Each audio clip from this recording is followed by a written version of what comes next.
a full-time graduate student in social psychology here at SFU and SOCA's graduate rep. I also have the absolute pleasure of owning Crown Vita LLC, a multidisciplinary company that focuses on the concepts of mindfulness, meta-awareness, and meaningful relationships through the lens of equity, solidarity, and liberation.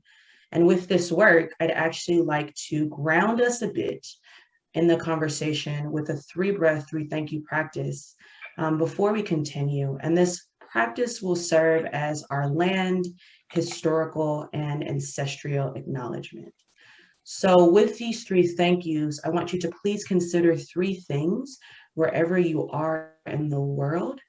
Who are the original people of your land and your space? Who are the historical groups that help to cultivate the economies and institutions that we serve, but who are not always recognized, acknowledged, or who were not fairly compensated for that sacrifice? And then finally, who are you? Where do you come from? And how did you end up in this space with us together? So I'm going to start by saying these 3 thank yous first to acknowledge the groups where I think most of us reside in the surrounding areas of Vancouver. And then I will invite us to take a deep breath in together and a deep breath out together while we thank each group silently. So let me go ahead and start with the thank yous. First, thank you to the individuals and communities' lands for which so-called Vancouver and the surrounding area is located. The unceded traditional territories of the Kwikwetlem, Katzie, Musqueam, Kikat, Squamish, and Tsleil-Waututh nations. May they be remembered and continue to be reconciled for their ownership, stewardship, and care of the space.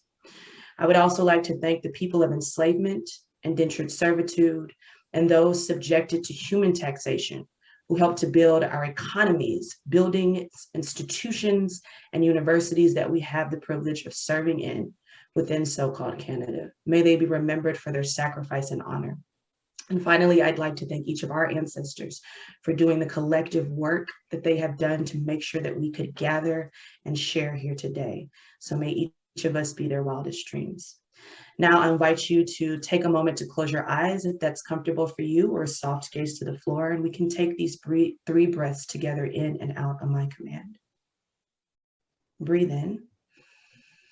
Thank you to the Indigenous peoples whose lands we occupy. Breathe out.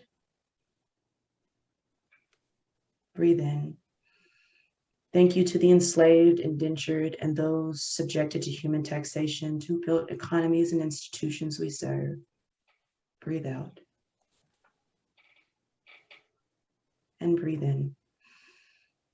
Thank you to our ancestors for doing the work for us to be here. And breathe out.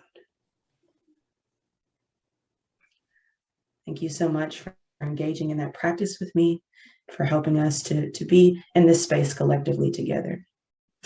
So SOCA is doing this panel in partnership with the Institute for Diaspora Research and Engagement at SFU.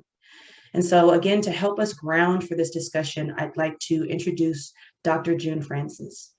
Dr. June Francis is an associate professor of marketing and is the co-founder of the Co-Laboratorio project that works to strengthen cross-sector collaboration, learning, and innovation for more inclusive, resilient solutions to governance, policies, and industry practice.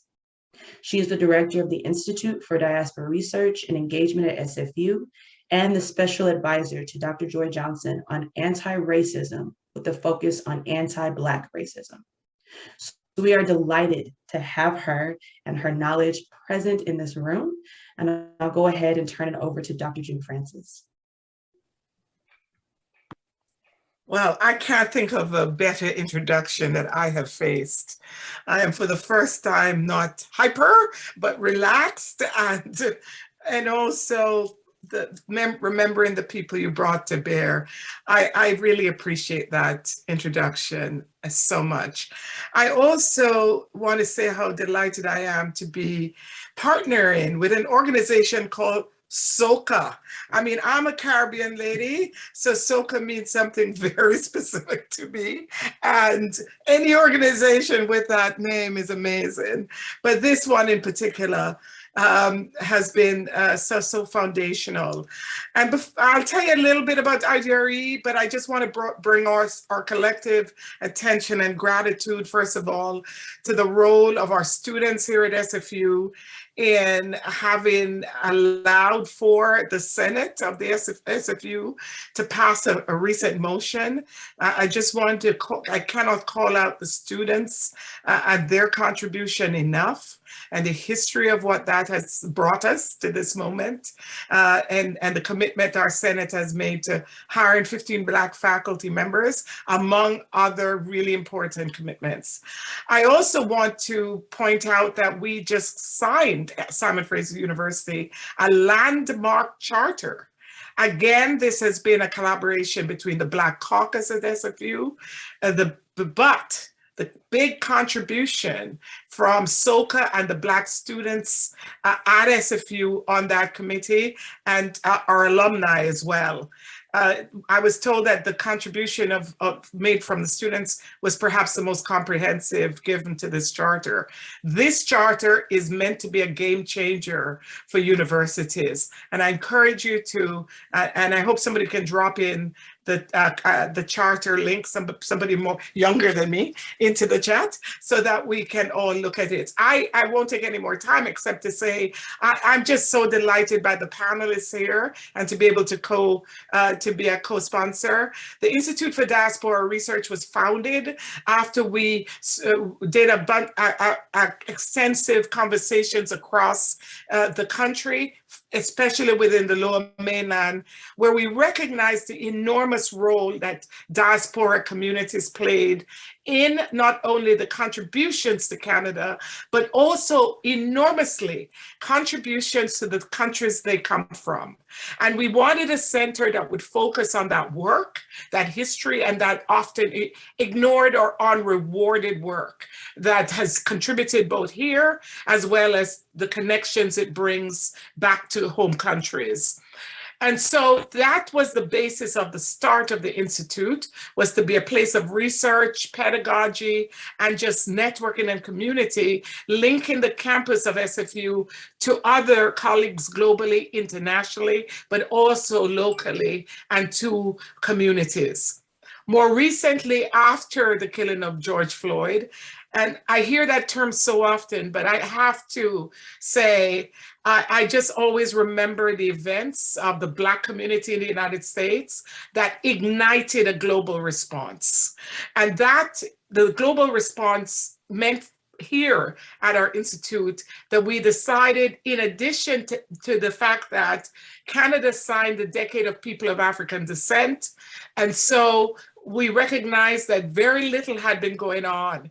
And so the Institute decided to focus on the African and Black diaspora. So for the last 2 years, we have hosted a number of events, one of which is we've worked a lot with the Rwandan community to showcase the ways in which Rwanda has emerged out of genocide to create a really, from a gender perspective, from an inclusion, a model society in many ways. And also to showcase the many contributions of the Black diaspora, as well as the African roots from which we come. So that's been our current focus. And so I just ask you to join us as we refocus the Institute in this direction. And I'm taking way too much time, but I'm excited for today, and especially for the three panelists. I must say that I'm really excited to hear all of what Sadie, Jasmine, and Sophonie will have to share with us. I'm sure that we're in for a treat. Thank you very much. Thank you, Dr. Francis, for the opportunity to hear that and to celebrate all of the many things that we've been working so hard to make sure have been brought to the forefront. I'm very happy to have that as kind of the forefront of this conversation, so we can relish in some Black joy as we have this conversation together. So I'm going to go ahead and dive into our questions for our panelists. I'm really excited to hear from them. And our first question is more of an introduction question. So we really want them to take a moment to introduce themselves. So I'm going to invite them individually to please tell us who they are, what's their heritage within the diaspora, and what do they bring to this panel. I'll invite Sadie to please unmute yourself and to speak first. Please tell us who you are and how you're showing up into this space. First, I'd like to say I'm thrilled, actually, to be a part of this discussion. It feels like an inaugural piece for the group. And the panelists that are here, and Dr. Francis, as always, just hit all of the major points that needed to be hit in her introduction. I'm really thrilled by that. And I'm excited to lend my voice to a discussion about these major issues at a pivotal time.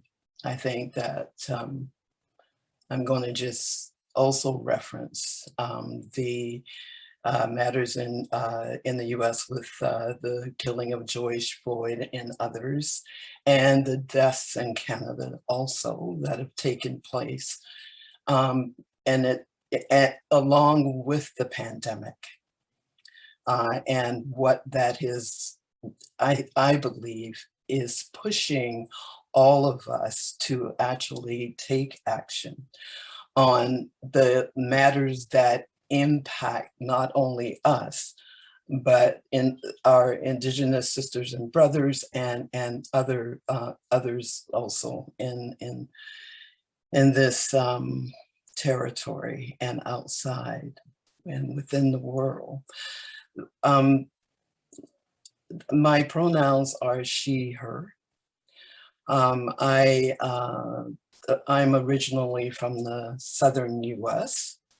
I'm of the Yoruba people originally, and my family still carries on some of the traditions from that place from which they came. I'm obviously, or maybe not so obviously, the descendant of slaves. My family was a part of the group that fought at Harper's Ferry, and I'm kind of from Savannah, Georgia, and I think many people know about some of the legacy of Savannah and its pivotal role in fighting in the Civil War. So I grew up in that environment. I came to Canada as a young adult.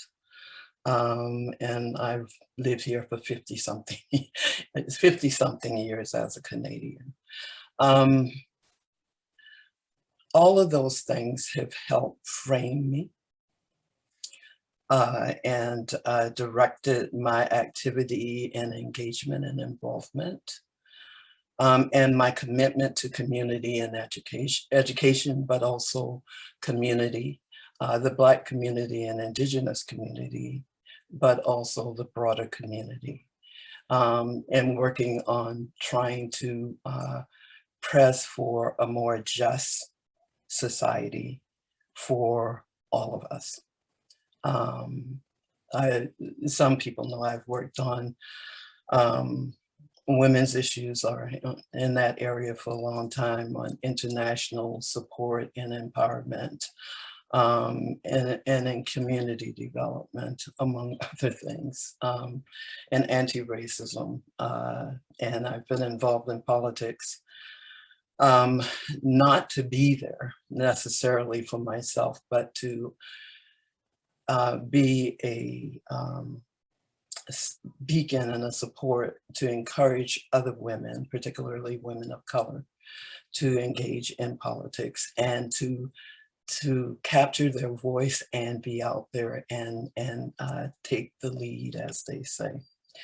And I think that's, to me, it has been an important thing to do, to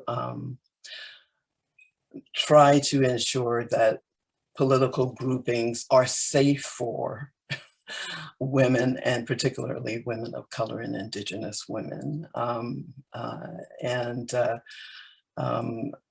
Originally, I was the first person of color to chair the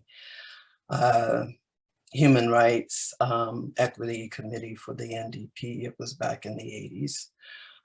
And so wrote their equity policy, their first one, the first political party that had one.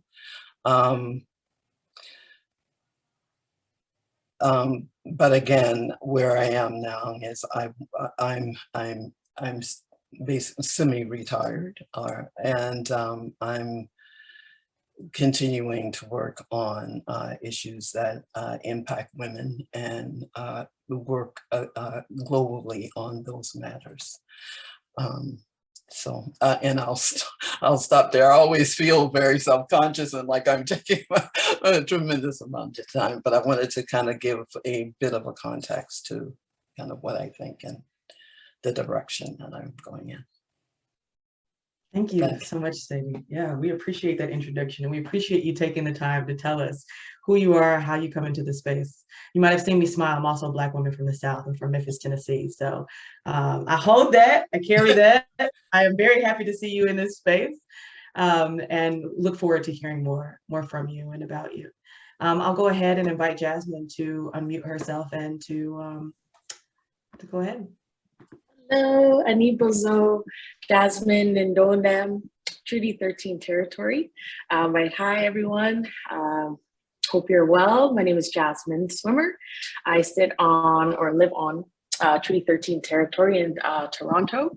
And this is home of the Haudenosaunee, the Mississaugas of the Newfound Credit, and the Anishinaabe peoples.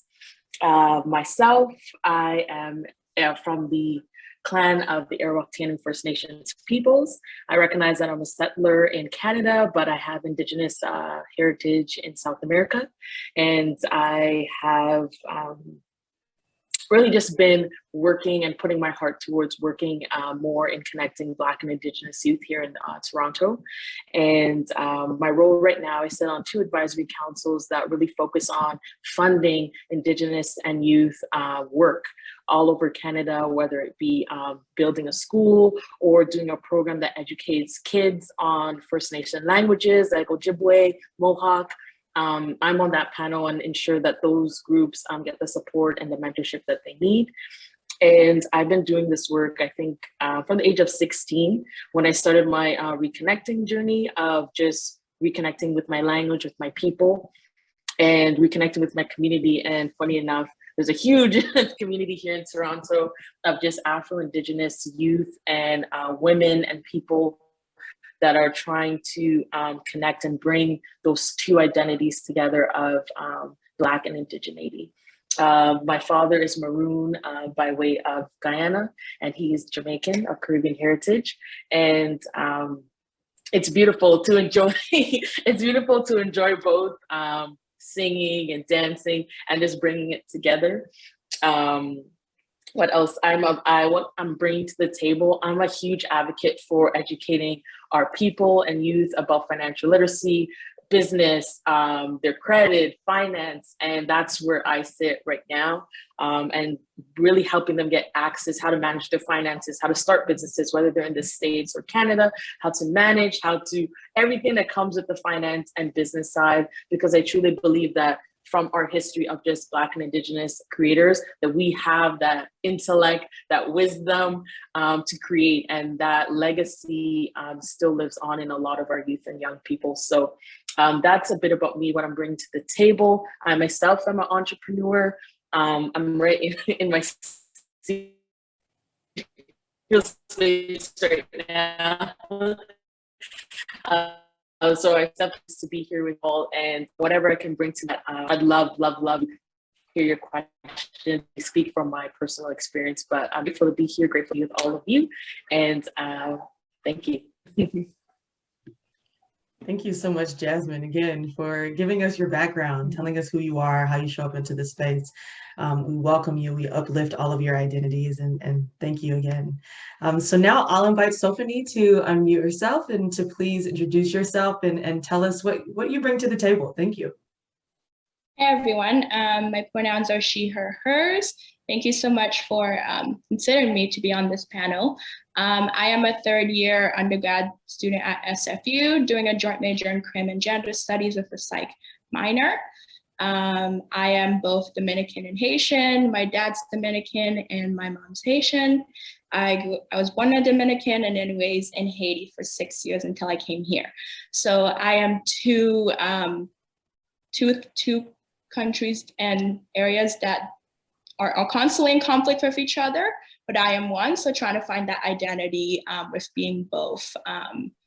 I guess what I'm bringing to the table, I'm very involved with student activism at SFU. I am the vice president of the Student of Caribbean and African Ancestry. I am also the staff representative for the Society of Arts and Social Science, as well as the social media and events coordinator for the Gender Studies, Sexuality, Women's Student Union.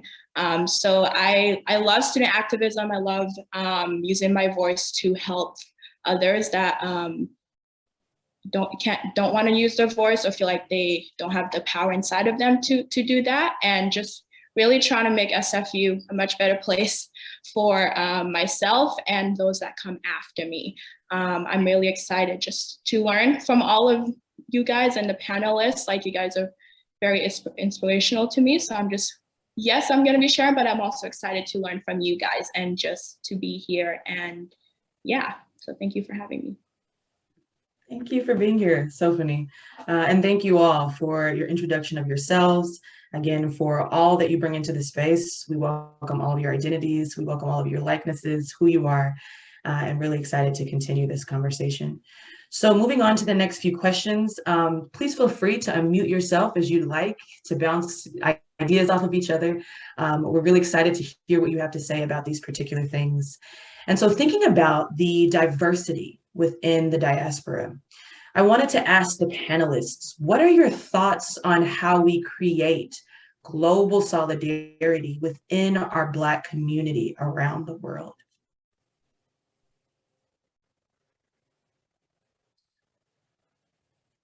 If I can start,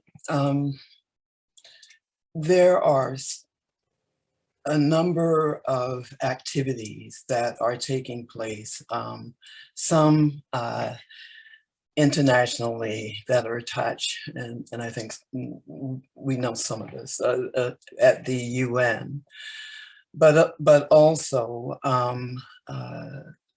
people of African descent around the world are connecting through the through social media and other ways, and sharing a tremendous amount of information about what's going on with them. And given that there are more individuals of African descent, say in Latin America and other places that have senior positions within government and in politics, there's been, in the last 10 years, there's been way more cohesion and connection and discussions about our Blackness and what collectively we can do to raise our voices and ourselves,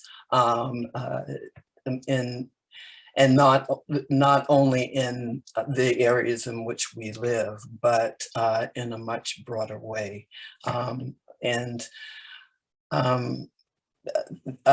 My experience with this is being involved in a number of anti-racism conferences with the UN and a part of the Canadian Secretariat, and working with groups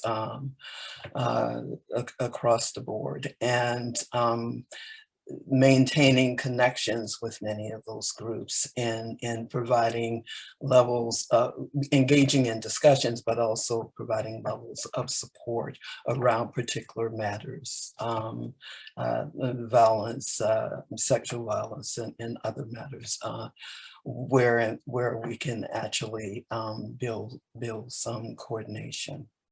And I'm sure that all of the other people on the panel can also share their experience, the experience that they've had and examples that they've had.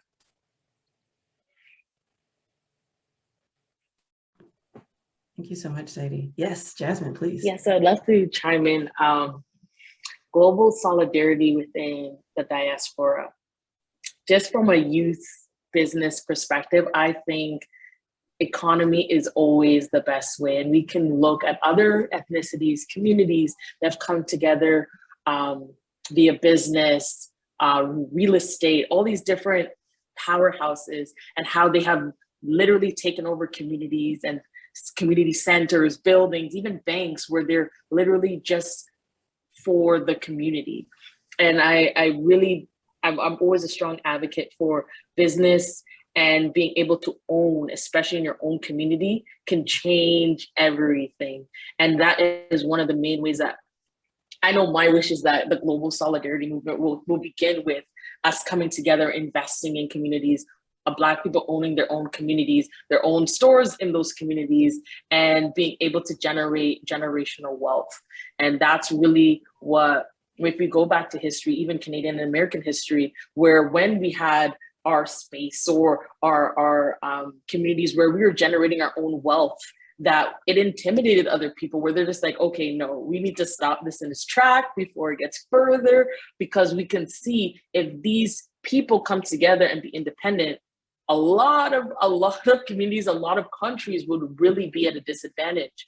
And for me, my heart is always that we can tear down the divide of region where we're from, like I'm Jamaican or I'm African, and really come together and be like, hey, you know what?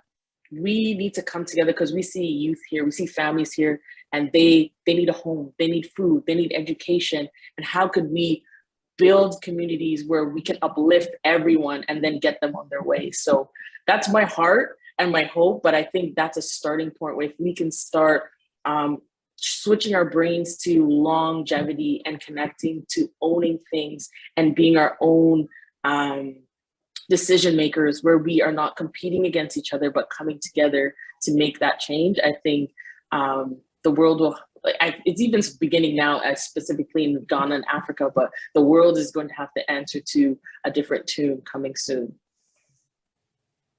Thank you so much, Jasmine. Yeah, Sophonie, do you go ahead? Yes, please.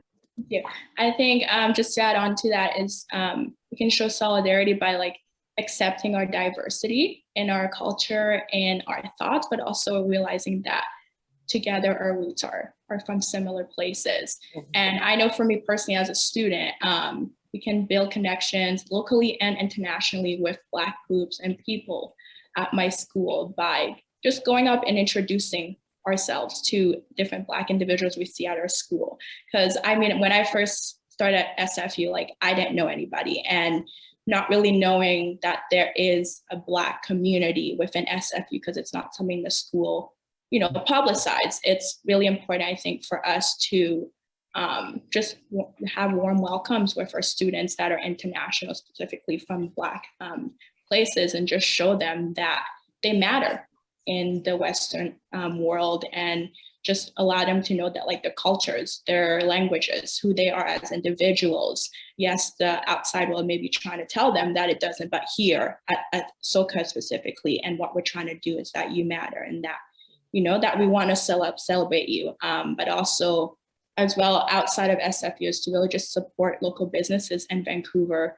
that are owned by Black individuals, and signing those petitions, signing those letters to increase more Black spaces and more Black voices in the Western world from international places. Yes, I love the way that we're thinking about this particular question, how it is centering both locally, nationally, but then internationally as well, right? Like thinking about how we can, all these things intersect, how solidarity can start from small microcosms and then expand to these macrocosmic ways. So I'm hearing things like showing solidarity by accepting diversity, building connections locally and internationally, global economy by tearing down divides, and sharing narratives around the world. And, speaking of sharing narratives, speaking of sharing our own experiences with Blackness, one of the things that we've seen and we consider over the past year and the happenings around Blackness in North America and globally, I want to kind of open the conversation up and think about Black erasure, right? We're thinking about this concept, coming from this global concept, but kind of bringing it back to Canada specifically, and the Black erasure that happens in Canada and its connection to further marginalization. So I wanted to kind of ask a question grounding in this erasure and thinking about higher education, thinking about where you all come from and your different, the ways that you show up in the world. Do you see higher education or your own entrepreneurial aspects as at the forefront for dismantling systems that further support marginalization? And if so, how? I think one challenge we face specifically in Canada of like multiculturalism is that it's hypersensitive. But yet at the same time, Blackness is erased here.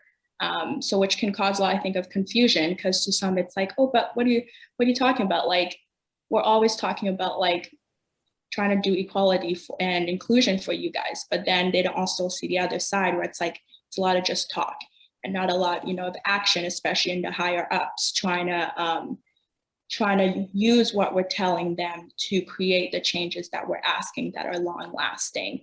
I think as well, also it's like the visibility of minorities, like Black individuals are put under the umbrella of BIPOC, which also erases our own individual trauma and hardship and experiences as Black individuals outside of that. So it kind of just groups us all as one. And I think in order for that to stop happening and for us Black individuals should be seen as our own struggles, our own uniqueness, is that Canada needs to start, doing race data and stop gaslighting Black individuals in our experiences. And I think it's difficult because, we're constantly they're constantly coming to us and asking, what can we do? What can we do? And we're constantly telling them, but then they always say, we don't know what we're doing. We don't know what to do. Like, there's no data, there's no this. So I think it's it's tiring, especially as a young individual, who's been doing this for a few years, but not as long as some of you here. It's tiring to always be seeing that we're giving them the knowledge, they're coming to us, the amount of trauma it's causing for them just coming to us constantly, but then them not really doing anything, I think can make it really hard. And then for the educational side, I think historically, a lot of grassroots organizers are the way that we've tried to educate and get the word out, but I think in a way that it doesn't help when it comes to amplifying and helping with dismounting oppressive systems.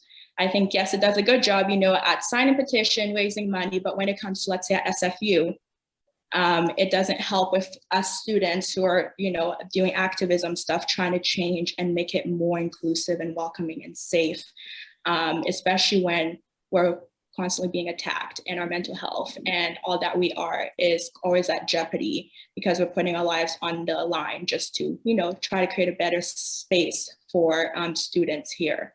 But like June was saying, we do have wins, as tiring as it is, especially, with the charter that finally is being signed, that has been signed after so much fighting, and also the hiring of the 15 Black faculty. So I think universities, as we've been shown with our activism, is that they do play a larger role. And I think when it comes to higher education, Black individuals have to be hired in the decision makings, in the ones that are doing the policy making, the initiatives and everything, because unless they're at the higher ups, nothing's really going to change. And I think it's going to continue being gaslighting and more trauma being caused and continuous generational harm. But yeah.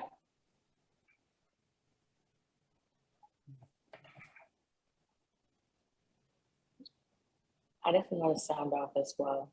And you hit some notes I was actually going to speak on. The whole notion of, specifically in Toronto, when the term POC came out, people of color, it was a way for certain systems in Canada to be like, all right, all of you are all under one umbrella.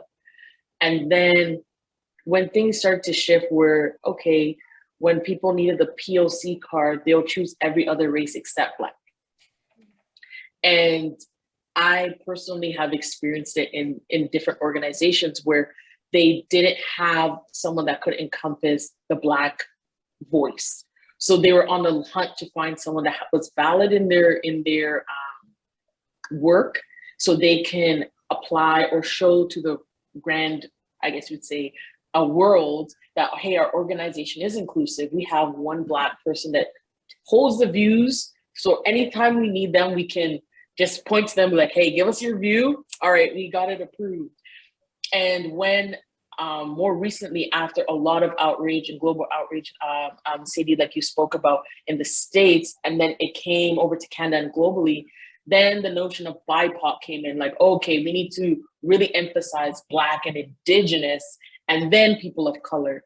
And that was a little, I guess you say, friction, especially in Toronto, where a lot of other ethnicities were like, yo, what about us? And a lot of gaslighting became regular in a lot of systems where, okay, we want to hear your voice, what can we do? But once you get into the executive and the president roles, there are no BIPOC or POC roles available. We're just asking you from mid-level, lower, hey, you guys can have your position, you could be a manager, you can be an employee, but going up, you can't actually make any decisions. Just tell us what you know and we'll figure it out. And with that being said, even the systems, and for me with schooling, I'm always on the fence, because I've been in school where no professor looked like me for the longest time, and I was the minority. There was like, I could count the amount of lectures I had. I only had like 2 other Black students, and everyone else was like another race. And my professor really didn't care about anything, my views on things.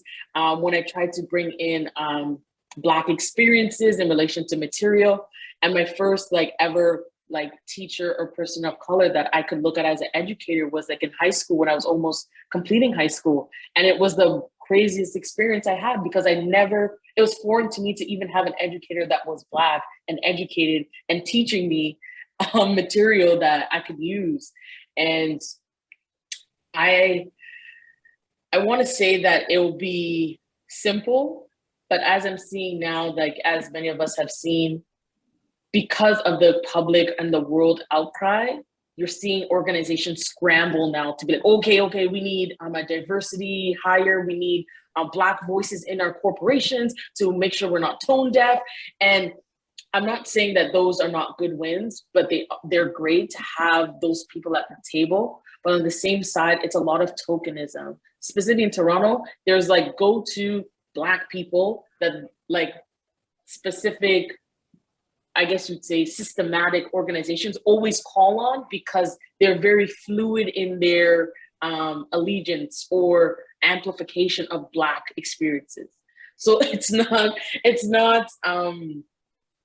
the actual depiction of what's happening in our communities and in our city, but they're polished enough and TV ready to show like, hey, see, here's a Black person we're putting in front of you. You can relate to them. And honestly, it's like politicians that when they come into your community, like, hey guys, I'm here, vote for me. And you're just like, we don't even know you in our community. You just popped here. And I think just to echo, there's a lot of work to be done. I applaud the work that's being done now, but for me, I feel like it's a knee-jerk reaction to the global outcry of like, oh shoot, like we have never paid attention to this. Now let's try to undo, or like, let's try to fix it. And I just really I pray that a lot of voices like women on this call and myself get in those positions where we can also provide truth and our identity and experiences, because there's a lot of people taking advantage of this moment, but they're not for the higher good of our communities. So that's what I would sound off on. If I could go next, I'd like to talk a little bit about the fact that for me, Quebec and Ontario, where Black people have risen up in Canada and demand that they be seen and heard, and that action be taken to ensure that they had a place at the table.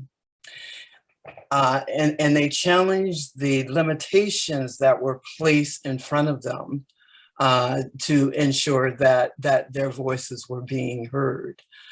In terms of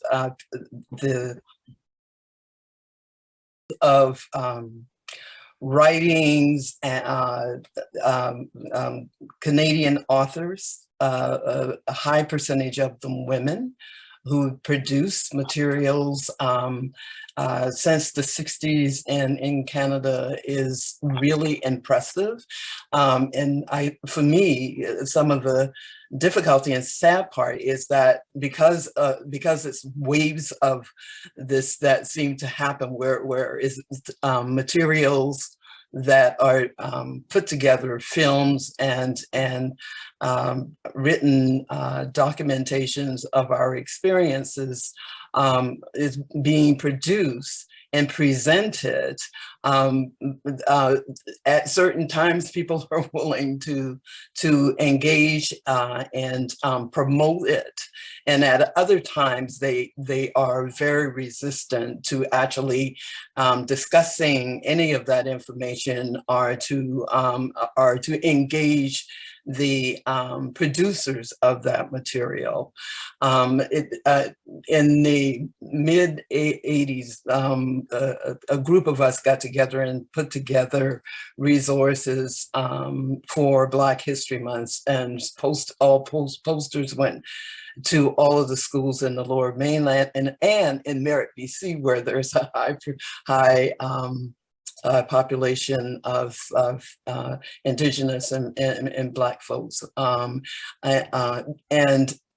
it was a big success. I did a curriculum resource, but it was there.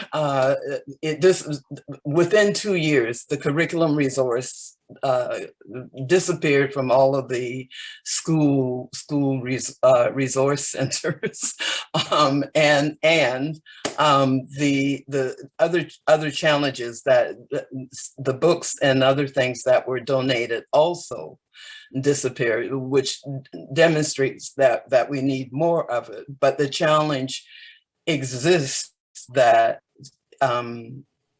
school districts to bring in or buy books that is representative of the Black diaspora at all, and I think that it's totally unacceptable that a particular part of each district budget that have, whether or not Black students are in those districts, there should be books by Black authors that are available for students to access. And the writings of a tremendous amount of Black writers and just everyday folk wind up not being saved, or it gets they get removed from things. My son at one point, my son that went to UBC at one point in the 90s, wrote a piece about me and George Wallace, it was interesting because even though he worked on the UBC for a period of time, when they cataloged it, one could argue that it should have been under women, but it was under multiculturalism, I think, rather than it identifying, it didn't show up. If you went in and clicked on women, it didn't show up there. So the issue of whether Black women, you know, how people see us is a major issue. This is a topic that actually, the issue of erasure and how much happens in terms of professionals that develop policies and other things in districts or in hospitals or other places, how quickly a lot of, even though the process remains, the people who do that work that happen to have been people of African descent get no credit for doing that work. And I can mention a number of situations at UBC and SFU where that's the case in those institutions. Setting up systems that actually improve and press that the erasure of us and our work, that our work is sustained and that we get recognition for the work that we do, I think is another major piece. And it's something that I think that we, in terms of collecting data, that we need to do more of that, and we need to do some more reviews. But I know that Dr. Francis has already thought of that, and will be, and it would be one of the areas that would be looked at. But I honestly, I've been shocked in my experience as a person that has had a number of things written for a number of publications, and that in fact, to see other Black women who have also produced materials, but have not gotten any recognition or credit for their writings, and most of that writing has been really pivotal in moving the envelope for building a level of fairness and justice in our society, because it's either seen to be too radical or whatever, right? And that really does have to change. I think also to add on to what everyone's kind of said is also that Canada doesn't act like enslavement happened to Black people. I think in order for all of what we've been talking about to really be long lasting and something that Canada takes seriously, is they first have to acknowledge that enslavement of Black people did happen here. And I think, raised in Canada, especially in the education system, never learning about the Black history of us here. I think the constant erasure, even in the education system, even elementary school, high school, middle school, we're never taught the full history of who we are as Black individuals. It's always, making Caucasian individuals and the Europeans, all of them, look like they're in power and the glory being them glory and all, but also at the same time making us look like the enemies. And I think I am hopeful, but I think in order for what we dream to happen to take place, and for us younger individuals that are trying to do the work, the amazing work and continue to work that Sadie and Jasmine have been doing, is that Canada has to acknowledge and take that seriously. And then also to add on to that, to the second part, I think universities can also have meaningful relationships with marginalized students in activist students at their school. I mean, for me, like, I didn't come to university wanting to be a student activism. I came to school to get my degree, you know, and go off and use my voice and what I'm passionate about to help individuals. And I think the fact that I have to focus so much of my time at my own school, fighting for myself, fighting for other people, you know, taking longer, giving them more money that I don't have to just create a better safe place for myself and others, is a part of them not acknowledging that incident happened here. So I think in order for a safer place to happen in Canada and at my school, is that has to be acknowledged first. I just want to take a moment to hold space for everything that came up, because this is a deep, meaningful, dynamic, robust conversation that we're having that has so many different aspects and that, you know, needs to continue to happen, right? Like, this is a one question conversation, but at the end of the day, everything that has been brought up needs to be continued, right? The conversation around Black erasure being a cause of multiculturalism, or the visible minority, and the global people of color, right? The fact that a lot of work has been done, but a lot more work needs to be done, and that our contributions have been systemically erased as a function of colonialism and global capitalism, right? And then the understanding that there's a wealth of history here in Canada, a wealth, 400 plus years of Blackness in Canada already, that is missing from the conversations institutionally, right? That we need to make sure that is included in many, many more conversations in order for this acknowledgement to come forth. All of these things need to continue to be a part of the conversation and continue to happen. So want to send a huge thank you to our panelists for bringing this into the conversation and for making sure that we touch on these important concepts. Mm-hmm. So moving into our final question, centered more around melanin magic, is what I like to call it. I want to ask you, and I want you to just give us some ways that you engage in Black joy, right? Do you have any advice on caring for yourself and how we can care for ourselves and help us to ground in the wins that we have ahead?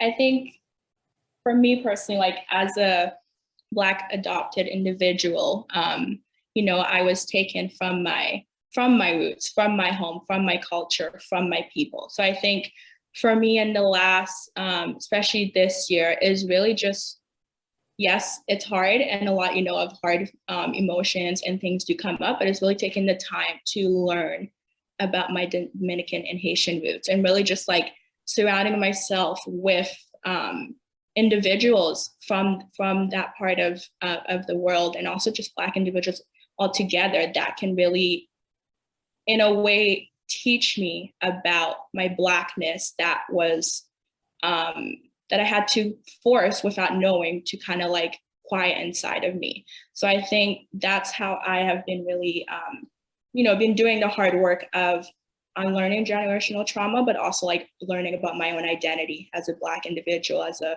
Dominican Haitian individual, and just like not having the connections with my birth families to do that, is really making sure I'm being gentle with myself as I'm doing it, because it is hard. It does take a long time.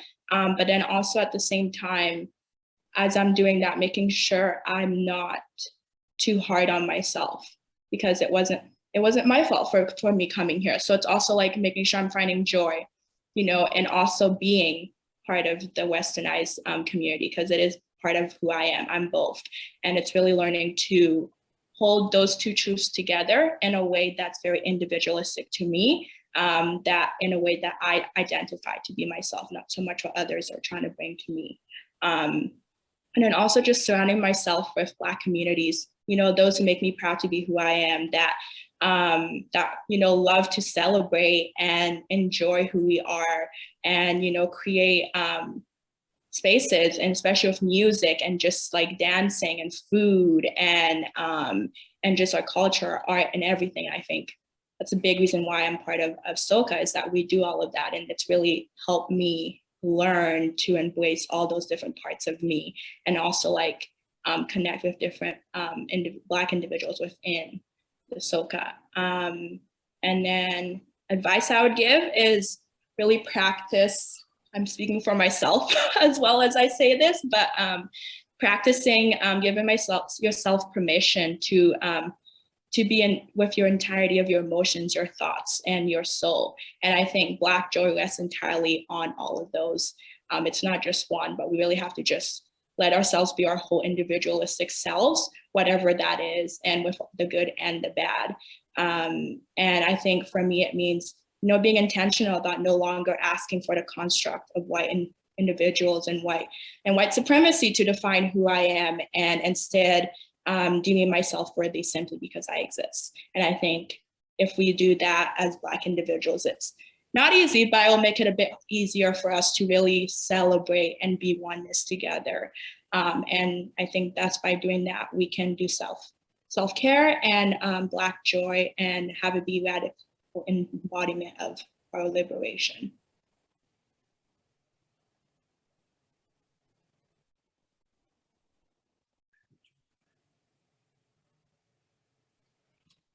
I'd like to sound up. How does Black joy show up in my life now? Definitely a lot of, for me, reconnecting. Like I said before, my journey of reconnecting to culture, music, before the pandemic, really learning fancy shawl, learning powwow, learning how to dance. And more recently, since I had my son, encapsulating him just around drumming and singing, and just that connection of our voice and our songs and our stories are all different, but we have a tune. And it's like when I'm within my community playing drumming, I play the hand drum and the djembe drum, and both groups are thunderous when we come together, and it's like a cry, but it's an empowerment, it's a love, it's a cry, it's a joy. And I would encourage like many of us on this call to really engage in some sort of meaningful, I guess you'd say, worship, or for some people it's expression. It doesn't necessarily have to be singing, but just seeing from our, I guess you say, makeup of just being Black people, Indigenous people. All of our stories are around song and music and connecting and community. And for me, outside of music and playing, creating has always been, if you see the earrings that I'm wearing and things like that, like beading, and also creating natural products. Like I have a skincare brand, and giving it to the world and being like, hey, there's innovation here, there's connectivity here, there's reconnection here, there's love here. And that's how I really try to, even now, how our world has shifted a bit, still try to engage myself, but also be that for others. And for me, mental health as well. I know years ago, huge stigma in our community.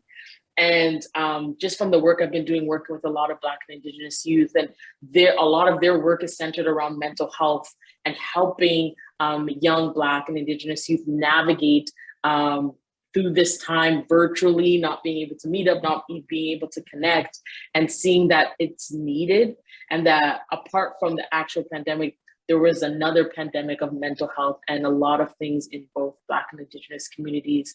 And for me, I really engage in join that aspect of wellness, therapy if necessary, and really getting the mental and spiritual right so we can conquer things that we want to conquer.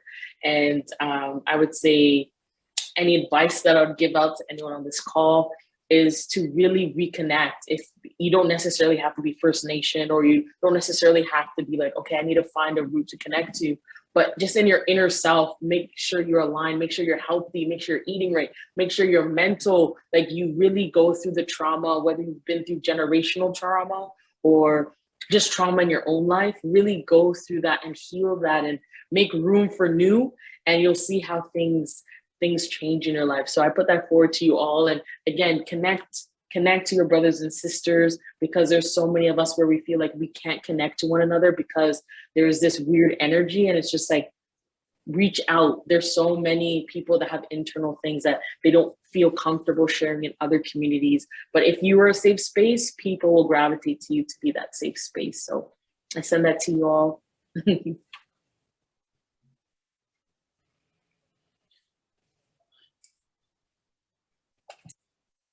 For me, every day, sometimes I operate in environments where I don't necessarily connect, have a situation where I automatically would be connecting with people of African descent. But every day, I make sure that I connect with someone and or more than one person from our family. Because I think that for me, it helps lift me up and let me know that I'm not alone. And in talking to folks that I connect with, they tell me that contacting them and checking in with them does the same thing for them. There's this Nigerian saying about that women, that we lift as we climb, and how critically important that piece is in terms of community. And it's not about, for me anyway, it's not this sense about building community. It's about being a part of community and ensuring that we are connected, that we can walk down the street and we see each other and we actually smile at each other and pull each other in and maybe have a conversation, and how critically important those kinds of things are for each and every one of us. Maintaining that connection is, I think, so critically important, particularly when there are all of these things that push us apart. Some other groups and situations don't take on kind of often pulling people together, but pushing them apart is certainly something that happens. A friend once said to me that they were walking down the street in Kamloops, and they were shocked that in connecting or walking towards a person of African descent, and the person looked away from them rather than towards them, and how depressing was for them. And I know that that those situations happen, and it may not even have been intentional, and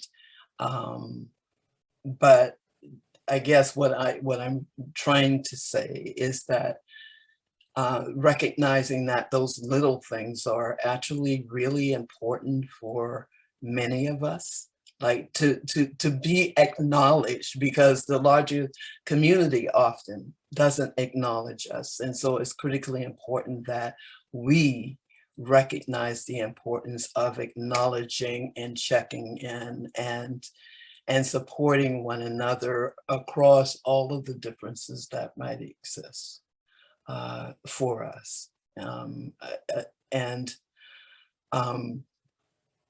I'm in a situation where I can't take part in a whole bunch of stuff anymore, but those groupings of people getting together either online or in person, when we can is so critically important, and in many cases, life-saving for folks. So anyway, yeah, it brings, seeing people be excited about connecting with another Black face and body is what brings me joy. To get back to the question that was at hand, it just really makes me very happy. And engaging in poetry and writing and sharing that with folks also brings me great joy. So thank you. Yes, thank you. Thank you. Thank you. Thank you all so much. Just making sure that we uplift some of the things that we heard, right? Surrounding ourselves with Black community to reinforce our identities. I've actually been working on or with the rejection identification model by Bridscombe, Smith, and Harvey. And it shows that identifying with our ethnic identity actually has a direct path to well-being. So remembering that, like, this is grounded in many theories, that like making sure we surround ourselves with ourselves helps us to identify with the positive things in our hearts and minds. Sophonie said something that I'm sure we're gonna all post on Facebook tonight, right? Deeming myself worthy simply because I exist. Yeah. Yes, I snapped so many times. Playing music that comes from our culture and expressions of cultural practice, mental and spiritual reconnections with ourselves, but also making sure that every day, and I want to make sure that we have this in our brains, because I think Sadie said this and it reminded me of something that happened yesterday, right? It was a hard day with the trial of the person who shall not be named in this space, because this is our space. But it was a hard day, and having the Black community was so healing. And so reminding ourselves that every single day we should give ourselves the permission to be surrounded by our family. Is just such an important reminder to center Black joy in our lives. So I just want to again uplift and thank our panelists for their answers to these questions. And we have a bit of time for a couple of questions that we've gotten from the audience that I'd like to share with you all. Again, feel free to bounce off each other. The first question we have is, we've seen many moments before where we expected long-term change, yet those moments have not resulted in long-term change. How do we make this particular moment transformational?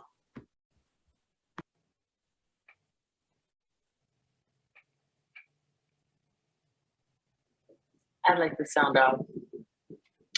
We take control. All the other times we've always been at the door with our hands like, hey, just let us in, just let us at the table, please, like, just let us. Now that we're in the position of opportunity and power, it's our time to say, we don't need your handout or ask nicely to sit at the table. We're making our own table, and you're gonna have to come knock at our door and be like, oh, can we sit? Can we learn from you? Can you teach us? And I think that's the moment and the opportunity that we're in right now. And every person of color, every Black person needs to really be aware spiritually and mentally that right now is an opportune time to take advantage of any opportunity that you have, whether you're in school, whether you're doing business, whether you're working, and use what skills and what talents and gifts the Creator has given you. And now is your time to go for it. Now is your time to express yourself. Now is your time to share a story, write that book, write that song, and put it in the universe, because now we are the place where the creativity flows. We are the helms that things come out from, and that's from our past to future, where it's like we've always been the people inventing, creating, till things today where people are just like, oh, this makes my life, I can't live without this. But that was a Black invention. A Black person invented what you're using right now. So that didn't just go away. We still have that innate like ability to create something from nothing. And so in this opportunity and that this pocket that we're in as a Black person, as a Black youth, as a Black educator, you now have the control. People are not going to have to come to you. So I would say in this moment, don't look for anyone to exhaust it or keep it going. you are the one who's going to make that change, and you now make yourself that expert to where the world has to come to you. So that would be my answer to that question. Mm-hmm. Yeah, I think to add on to that, specifically for like the students and people younger people my age is, right now I feel like people, the school, especially university and all that, they're tiptoeing around what they do. And I think it's really using the opportunity right now with the fear that they're feeling if they step out of line, because the whole world is watching. And I think it's really using that to our advantage and not being afraid to simply just use your voice and just, involve people, use social media. Like social media right now with COVID, as we saw, is our #1 platform. Like, talk about what the school is doing, talk about what the community is doing that is not okay, that is, marginalizing you, that is oppressing you, that is not giving you the same opportunities as everyone else, and really just like involve other students and really use your voice to just talk to others and not be afraid to call the school out, to call others out. But then also making sure that what we're doing is from a place of kindness and also love. I think it's really easy to give back the same anger and hate they're giving to us. And I think that in a way, it's not going to do anything. And I think we really have to, as hard as it is, be the bigger person in a way that how we're doing it is different, that is going to show others that we can be the ones who fight for change and make change happen from a place of kindness and love and respect, while also at the same time honoring and setting up for ourselves. So yeah, just don't be afraid to use your voice, but also make sure it's from loving and kindness, and also like being true to who you are and being true to what your needs are and what you need in order to thrive. Mm-hmm. I have two points on this. There's this song that keep on pushing and don't give up. Black folks tend not to give up, but sometimes they pull back. And it's critically important, and I think now more than ever, that we are clear, that we maintain clear vision and continue to push together to bring about the change that we want to see, not what other folk want, but what we want. And the piece about lifting as we climb, taking the time also to pass the baton, share the workload and support each other. It is, we tend to get our head down and keep going and pushing through. And sometimes we don't call our sisters and brothers and get their support and aid in pushing through. And I think we need to do more outreach to members of our community to kind of get engaged and involved in moving forward, right? And everybody, I was in a meeting yesterday where people were saying, folks in the States have this attitude, and, folks, they aren't, it's not really, Canadians don't have that attitude, anyway. And I was kind of going, oh, really? But the bottom line is that there are going to be differences, but we have historically worked across those differences, and we need to continue to do so. And I agree with the comment about how we do it is as important as doing it. So doing it with care and love and openness, I think is really pivotal. And it does bring about change, and change that can be sustained over time. Thank you all so much for the answers to that. I think we have time for one more question. And so this question says, how do we ensure Black solidarity, even as it relates to Black governments oppressing marginalized people? from Lagos and Ethiopia now to Ghana's anti-gay bill. How do we link with people on the ground there and amplify them?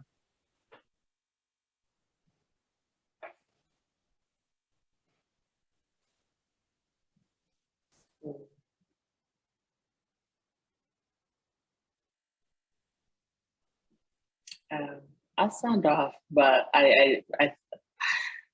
it's so difficult because when we talk about African countries or countries that are predominantly Black, brown, Black citizens, how do we fight against that whole notion of corruption and greed and equality? And it's very difficult. I have close friends and allies on the ground that live in African countries, and it's really hard to do advocacy work there because they're silenced like by intimidation. They're silenced by so many things.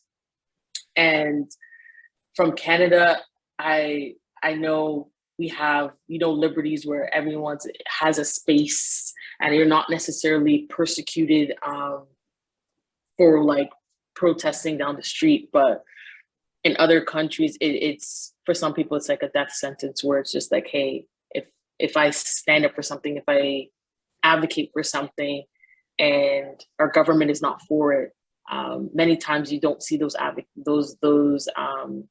advocates again.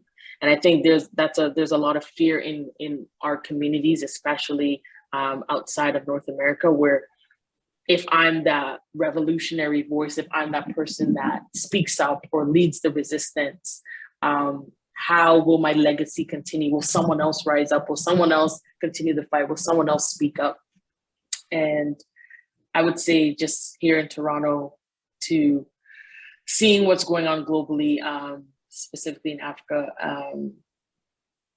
it's hard. I don't know the easiest way to say it, but it's hard to really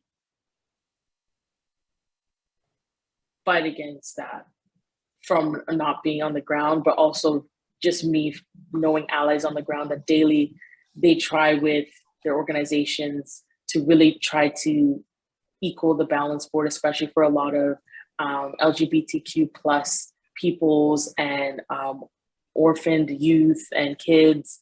And it's a daily struggle.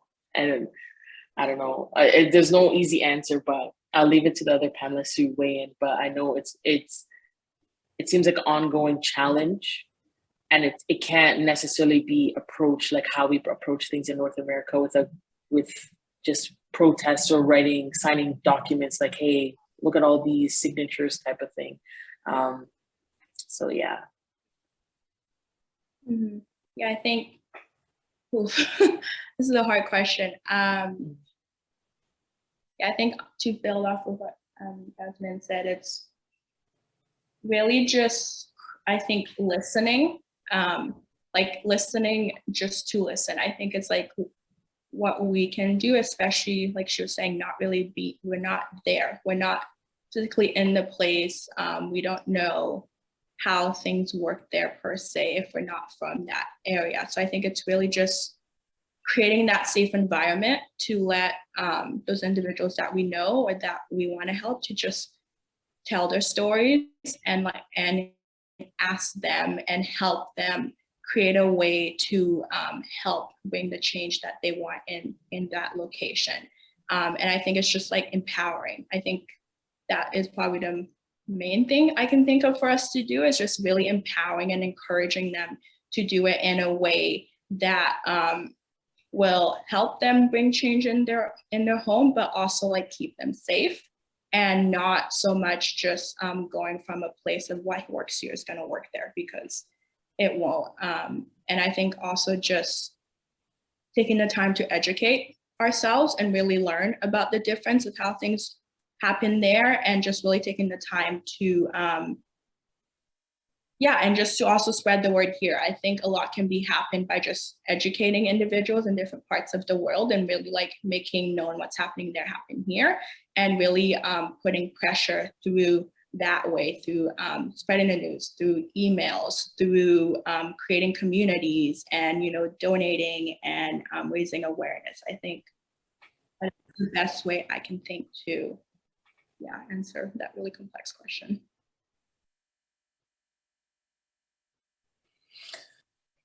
If I might, to just add, pretty well everything was covered, actually. But there are groups in countries where particular kinds of oppression happened that are doing the work on the ground. Many of those groups have outreached to their colleagues and neighbors from outside of the country and been clear about the things that they perceive that they need to keep going, and the resources that might help, and the political action that can happen outside that would lend itself to improving situations in their home country or area, and they have somewhat of a safety net, and there are ways to provide a level of support for many of those groups,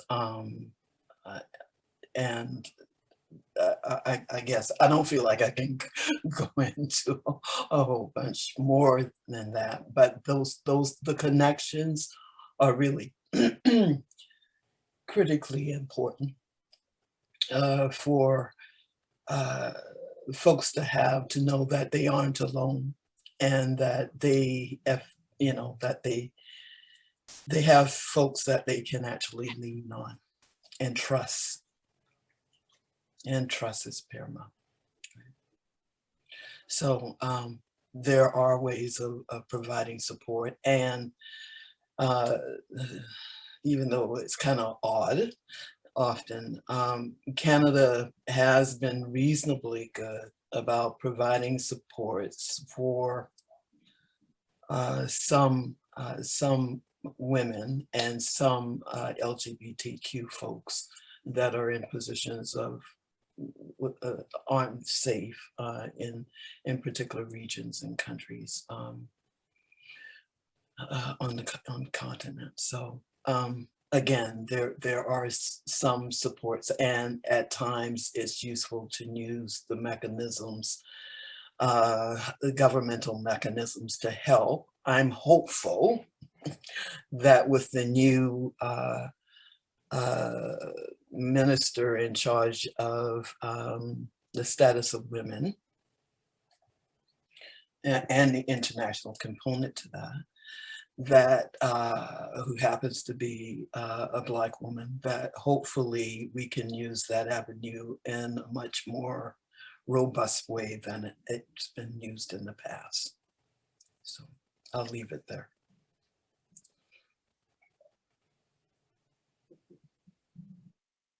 Thank you. Thank you so much, Sophonie, Jasmine, and Sadie, for your answers to this question, but also for your answers and for holding space for all of the other questions and conversations and topics that we've had today. So in true fashion, in every single wisdom tradition and culture that I'm a part of, when you open a container and hold space for all of these really important topics, you also need to close that container. And this allows people to take this information, to take these transformative conversations with them. So I'm going to lead us through a very brief practice and read this poem as we close this container together, as we say our goodbyes. And I'll invite you, as I read this poem, to close your eyes if that's comfortable for you, or a soft gaze to the floor is always fine. And to just allow these words to become your words. I want to give a quick love warning that there is a mention of God in this poem, so please feel free to hold or replace that word as you see fit. So this poem is called Awaken by Naima Pennyman. We are in the wake of a great shifting.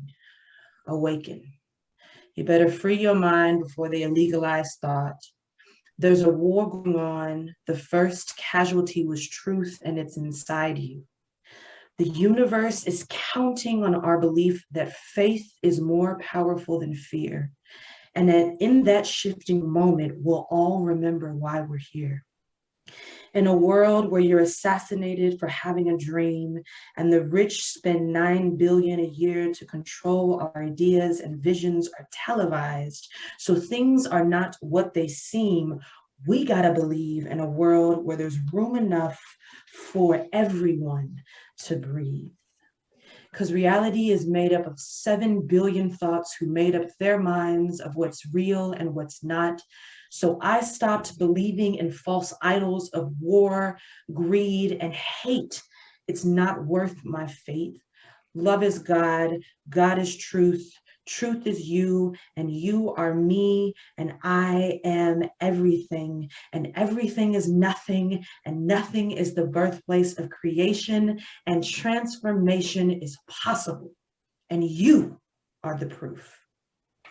We were born right now for a reason. We can be whatever we give ourselves the power to be. And right now, we need daydreamers, gatekeepers, truth speakers, light bearers, bridge builders, web weavers, food growers, wound healers, trailblazers, cage breakers, life lovers, and peacemakers.